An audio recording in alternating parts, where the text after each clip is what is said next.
Hello students, कैसे हो आप सभी। उम्मीद करता हूं कि आप बहुत अच्छे होंगे। स्टूडेंट्स, मॉडर्न हिस्ट्री के संबंध में स्टेटमेंट वाले जो क्वेश्चन, हम विचार कथन वाले क्वेश्चन हम कर रहे थे। 92 क्वेश्चन हमारी पिछली दो वीडियो के अंदर कवर हो गए थे। आज आगे हम बढ़ाते हो और इस वाले पार्ट के अंदर हमने जो इनके साथ में ऑप्शन भी यहाँ पे ऐड किया है। तो आप भी देखिए कि किस टाइप के क्वेश्चन आपके एग्जाम में पूछे जाते हैं। और ये मैं मान के चलता हूं, अगर आपने इन तीनों पार्ट्स को देख लिया है और कोई भी क्वेश्चन मॉडर्न हिस्ट्री में स्टेटमेंट के संबंध में आया, तो लगभग लगभग संभावना यही बनती है कि आपका क्वेश्चन लगभग इन्हीं क्वेश्चन से तैयार हो जाएगा। तो देखिए क्या क्वेश्चन है कि ब्रिटिश सरकार भारत के विभाजन के लिए उत्तरदायी नहीं है। किसने बोला है कि जो ब्रिटिश सरकार है वो भारत के विभाजन के लिए, भारत का विभाजन, भारत और पाकिस्तान के विभाजन में कौन उत्तरदायी नहीं है, किसने बोली ये बात? तो देखिए, अबुल कलाम आजाद। ये तो हो नहीं सकते। कुछ अगर आप ध्यान से आंसर सोचेंगे कि अबुल कलाम आजाद तो यही मानते थे ना कि भारत और पाकिस्तान का विभाजन ना हो, एक ही देश रहे। और ये इसके विभाजन के पीछे तो ब्रिटिश सरकार को मानते थे। अबुल कलाम आजाद हो, चाहे खान अब्दुल गफ्फार खान हो, ये तो सब खिलाफ थे इसके। चाहे आप बात महात्मा गांधी की करेंगे, महात्मा गांधी ने भी ये स्टेटमेंट नहीं बोली। वो तो अंतिम परिणाम रहा जब स्वीकृति देनी पड़ी। इसके अलावा जब आप बात करते हैं तत्कालीन वायसराय या तत्कालीन प्रधानमंत्री की, तो उस समय में आप जानते हैं कि हमारे प्रधानमंत्री, जब देश की आजादी हुई उस समय ब्रिटिश प्रधानमंत्री क्लीमेंट एटली ये हुआ करते थे। तो एटली का ये स्टेटमेंट यहां पे जानने को मिलता है कि ब्रिटिश सरकार भारत के विभाजन के लिए उत्तरदायी नहीं है। तो आप ध्यान से पढ़ना क्वेश्चन को, किस टाइप से आपने आंसर देना है। नेक्स्ट, कि राजनीतिक स्वतंत्रता राष्ट्र का जीवन श्वास है। राजनीतिक स्वतंत्रता राष्ट्र का जीवन श्वास है। बाल गंगाधर तिलक, अरविंद घोष और विपिन चंद्र पाल, महात्मा गांधी। यानी कि आप तीनों पहले नाम को देखेंगे, बाल, अरविंद या पाल को देखेंगे, तो तीनों गर्म दल के संबंध में ये जाने जाते हैं। महात्मा गांधी इनके बाद में। राजनीतिक स्वतंत्रता राष्ट्र का जीवन श्वास है। तो अरविंद घोष का स्टेटमेंट मिलता है। अरविंद घोष जो कि कभी कांग्रेस के अध्यक्ष तो नहीं बने हैं, जो कि अगर आप चरमवाद से जाने कि भाई जो गरम दल के हमारे जो नेता हुआ करते थे, जैसे कि नरम दल, गरम दल, क्रांतिकारी दल, तो गरम दल में सबसे चरम पर ये नेता आते थे अरविंदो घोष। पीक लेवल इनका था। ठीक है, अरविंदो घोष। नेक्स्ट आप देखिए कि निम्नलिखित नेताओं में से किसने कहा, मैं तो एक भारतीय नगाड़ा हूं जिसका कार्य सोते हुए को जगाना है। मैं तो एक भारतीय नगाड़ा हूं जिसका कार्य सोते हुए को जगाना है, ताकि वे अपनी मातृभूमि के लिए जागे और कार्यरत हो सके। ताकि वे अपनी मातृभूमि के लिए जागे और कार्यरत हो सके। ये स्टेटमेंट मिलता है एनी बेसेंट का। आयरिश महिला, जो पहली महिला जो थी कांग्रेस की अध्यक्ष बनी 1917 में कलकत्ता के अंदर, और जिसने भारत के अंदर धार्मिक, शिक्षा या राजनीतिक रूप से बहुत ज्यादा योगदान इनका मिलता है। आप देखते हैं कि असहयोग आंदोलन के समय में इन्होंने कांग्रेस अपना त्याग पत्र अपना दे दिया। मैं तो एक भारतीय नगाड़ा हूं जिसका कार्य सोते हुए को जगाना है, ताकि वे अपनी मातृभूमि के लिए जागे और कार्यरत हो सके। एनी बेसेंट आंसर होगा इसका। नेक्स्ट आप देखिए कि किसने कहा, जब तक यह तीसरी शक्ति अथवा इंग्लैंड यहां है। तीसरी शक्ति, जब तक किसने कहा कि इंग्लैंड यहां है, हमारे सांप्रदायिक मतभेद हमें परेशान करते रहेंगे। हमारे सांप्रदायिक मतभेद हमें परेशान करते रहेंगे। तो ये बात महात्मा गांधी ने बोली थी। तो इनमें से कोई भी नहीं, इनमें से कोई भी नहीं। कभी आप सोचें इनमें से कोई है तो नहीं है। नेक्स्ट स्टेटमेंट है कि यह कथन किस क्रांतिकारी का है कि भारतीय शहीदों के खून का बदला लो। भारतीय शहीदों के खून का बदला लो, अपनी मातृभूमि को आजाद कराने के लिए अपनी तलवार का इस्तेमाल करो और पूरे भारत में एंग्लो अमेरिकन दुश्मन के खिलाफ उठ खड़े हो। एक बात किसने बोली थी? ये बात बोली थी रास बिहारी बोस ने। ये बात बोली थी रास बिहारी बोस। देखिए, रास बिहारी बोस और रास बिहारी घोष दोनों अलग अलग है। घोष जो है ये नरम दल के संबंध में 1907 में जब सूरत की फूट हुई थी तो उस संबंध में आपने घोष को पढ़ाया। रास बिहारी बोस वो है जो कि यहाँ पे 1900 पहले बम कांड के समय में, और फिर उसके बाद में जब ये 1914-15 के बाद में ये फिर जो है इन्होंने बाहर से ही अपने क्रांतिकारी के माध्यम से इन्होंने वहां पे अपना रोल अदा किया। तो रास बिहारी बोस ने बोला कि भारतीय शहीदों के खून का बदला लो। ठीक है, नेक्स्ट, किसने कहा आजादी हमारी पहुंच के अंतर्गत है, हमें इसे कसकर पकड़ना चाहिए। कि आजादी हमारी पहुंच के अंतर्गत है, हमें इसे कसकर पकड़ना चाहिए। तो ये स्टेटमेंट मिलता है महात्मा गांधी का। ये स्टेटमेंट मिलता है महात्मा गांधी का। नेक्स्ट आप देखिए कि प्रत्येक वस्तु प्रतीक्षा कर सकती है लेकिन कृषि नहीं।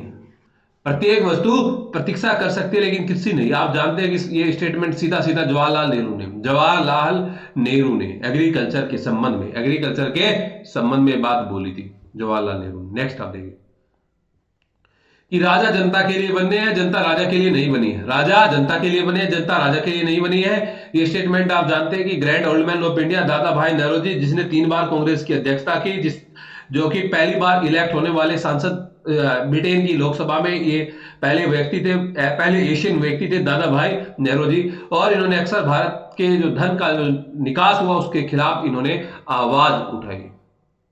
नेक्स्ट कि मैं एक समाजवादी और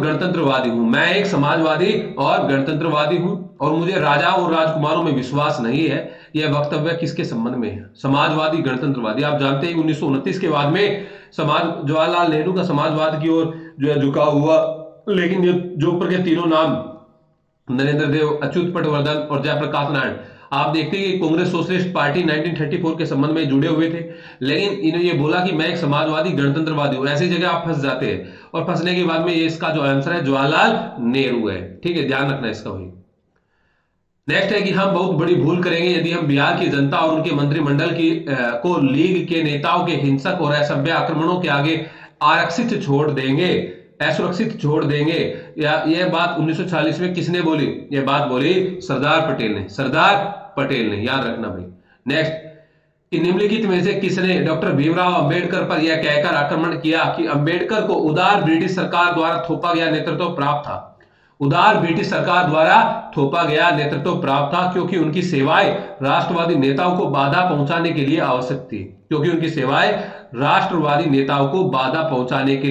आवश्यक थी। ये बात एक हिंदू राष्ट्रवादी डॉक्टर बीएस मुंजे के द्वारा बोली गई। अच्छा बताइए, बीएस मुंजे ने जो है गांधी के खिलाफ निंदा प्रस्ताव जारी किया था? नेक्स्ट, किसने कहा था कि डोडो एक ऐसा विलुप्त पक्षी है जो कि अब लगभग समाप्ति की ओर था? किसने कहा था कि डोडो की भांति साम्राज्यवाद दिवंगत हो चुका है, साम्राज्यवाद भी, इंपीरियलिस्ट भी जो है ये समाप्ति की ओर है? ये बात बोली थी क्लेमेंट एटली ने सेकेंड वर्ल्ड वॉर के बाद। इसने बोला कि भारत में क्रांति होने जा रही है और हमें जल्दी से चले जाना चाहिए। ये बात किसने बोली थी कि भारत में एक क्रांति होने जा रही है और हमें जल्दी से चले जाना चाहिए? आप जानते हैं कि 1942 में हमारा कौन सा मिशन आया था? क्रिप्स मिशन आया था, और ये बात सर स्टैफोर्ड क्रिप्स ने बोली थी यहाँ पे। ओके, नेक्स्ट, अतः सदैव सहमति के साथ और अक्सर वाणिज्य मंडल के निर्देशों पर भारत सरकार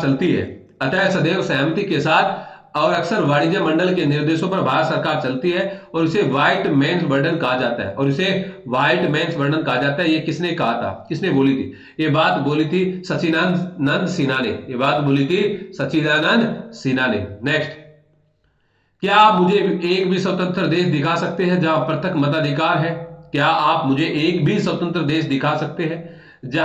मताधिकार है? अंग्रेज जा चुके हैं परंतु वे शरारत छोड़ गए। ये बात बोली सरदार वल्लभ भाई पटेल के द्वारा। बहुत ही इंपॉर्टेंट आपके लिए है ये सेशन। यह किसने कहा कि मुझे इस आरोप के संबंध में कोई क्षमा नहीं मांगनी है कि संविधान के प्रारूप में गवर्नमेंट ऑफ इंडिया एक्ट 1935 के एक बड़े भाग को पुनरुत्पादित कर दिया। ये बात जब प्रारूप समिति के जो हेड थे डॉक्टर भीमराव अंबेडकर 1947 के बाद इन्होंने बात यहाँ पे बोली थी कि मुझे कोई क्षमा नहीं मांगनी है कि संविधान के प्रारूप में गवर्नमेंट ऑफ इंडिया एक्ट 1935 के एक बड़े भाग को पुनरुत्पादित कर दिया है। नेक्स्ट, किसने कहा कि ब्रिटिश शासन की सबसे अधिक महत्वपूर्ण उपलब्धि भारत का एकीकरण था? तो ये बात बोली है के.एम. पन्नीकर ने। नेक्स्ट आप देखिए कि यह कथन है कि नेहरू एक राष्ट्रभगत है जबकि जिन्ना एक राजनीतिज्ञ है। ये बात बोली थी सर मोहम्मद इकबाल के द्वारा। आप जानते हैं कि मोहम्मद इकबाल कौन है? नेक्स्ट, किसने कहा कि महात्मा गांधी क्षणिक भूत की भांति धूल उठाते हैं लेकिन इस तरह नहीं? ये किसने बोली? ये बात बोली थी भाई आपकी डॉक्टर अंबेडकर ने। नेक्स्ट आप देखिए कि किसने कहा कि इस सिद्धांत के समर्थक कौन थे कि जो नैतिक दृष्टिकोण से गलत है वह राजनीतिक दृष्टिकोण से कभी सही नहीं हो सकता? ये बात किसने बोली कि जो नैतिक दृष्टिकोण से गलत है वह राजनीतिक दृष्टिकोण से कभी सही नहीं हो सकता? इस बात को बोलने वाले थे महात्मा गांधी। महात्मा गांधी। नेक्स्ट, किसने बोला कि मुसलमान यदि खुश और संतुष्ट है तो भारत में ब्रिटिश शक्ति का महत्तम बचाव होगा? किसने बोला अगर मुसलमान खुश है संतुष्ट है तो अंग्रेज यहां पे बचे रहेंगे? ये बात डब्ल्यू हंटर ने इंडियन मुसलमान नामक पुस्तक में अपनी बात बोली है। तो आज इतना ही रखते हैं स्टूडेंट, ये स्टेटमेंट वाली प्रक्रिया को आगे फिर बढ़ाएंगे, पूरी पूरी प्लेलिस्ट इसकी तैयार हम यहाँ पे करेंगे। बताइए यार एक कमेंट तो आप देखिए, दो चीजें होती है, एक तो है कि आप वीडियो को देख लेते हैं और आपको लगता है कि ये वीडियो हमारे लिए फ्रूटफुल है, ये यानी कि अच्छी है या इससे हमें बेनिफिट मिल सकता है, या ये कम टाइम में कोई अदर फालतू की इधर उधर की बातें ना इसके अंदर की गई है, तो आप जो है अपना 10 से 15 सेकंड आप अपना खर्च कर सकते हैं एक कमेंट लिखने में। अदरवाइज आपको लगता है कि ये बकवास है या जो है ये किसी काम की नहीं है, तो फिर आप उस तरीके की कमेंट भी आप यहाँ पे पेश कर सकते हैं। आपका बहुत बहुत स्वागत है। देखिए बहुत ही एक आपके लिए बहुत ही इंपॉर्टेंट टाइम यहाँ पे आपके लिए ये चल रहा है। ज्यादा से ज्यादा इसको कभी कभी शेयर कर दिया करो कि ज्यादा से ज्यादा स्टूडेंट जुड़े और फायदा इसका मिले। ठीक है स्टूडेंट, मिलते हैं नेक्स्ट वीडियो में।